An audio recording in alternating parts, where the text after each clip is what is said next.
to help you succeed. Reason, in the sense of using rationality, logic, and objective sources of information, is clearly a necessary core component of leadership.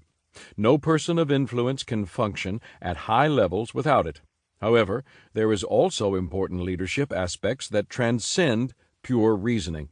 They are subjective, internal, and experiential. These intuitive aspects of leadership are not infallible, but they are highly significant and valuable.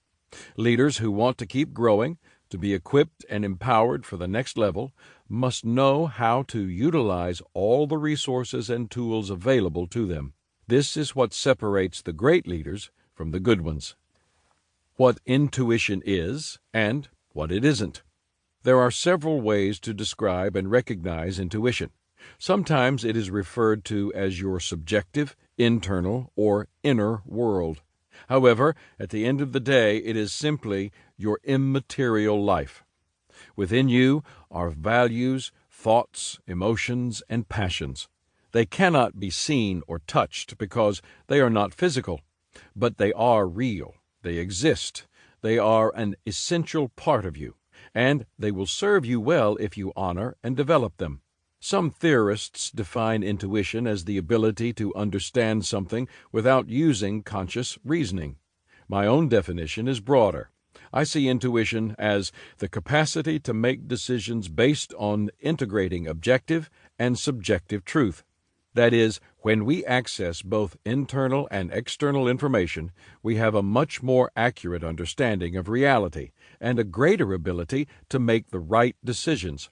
Thus, intuitive leaders, those who lead from the gut, pay attention not just to numbers and research, but also to their own heart, as well as other internal realities we'll cover in this book.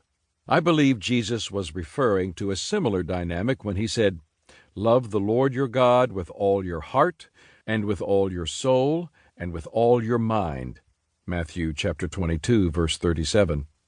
When we integrate all of ourselves in seeking Him, our lives work better. In the same way, when we integrate all the avenues of truth we can access into our leadership, we can make much better decisions. There are a few other terms that can be confused with this understanding of intuition, and it may help to clarify these. Instinct. Instinct is an innate, inborn behavior pattern that does not have its basis in learning. For example, birds build nests without seeing how their parents did it.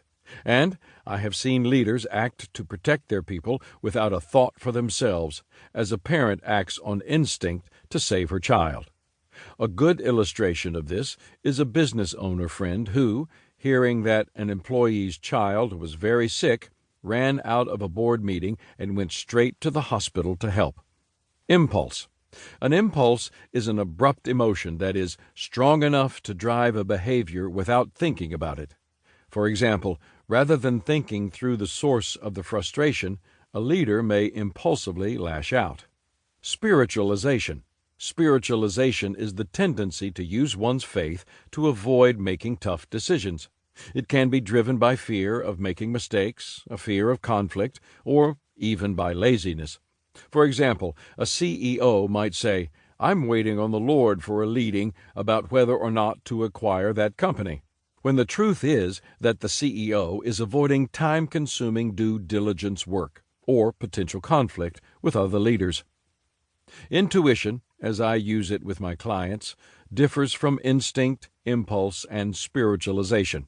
It is hard work that requires a lot of thinking, feeling, and talking things through, and then allowing all those aspects of decision-making to shake hands with one another. But time and time again, I have found that the best leaders make the best choices by engaging in this approach. In this book, we'll explore 5 key aspects that shape your intuitive world: values, thoughts, emotions, relationships, and transformation, and how you can use them not only to make better decisions, but to significantly impact your leadership for the long haul. When used the right way, your gut intuition, all these internal aspects of who you are, will become a vital and essential part of your leadership repertoire. How intuitive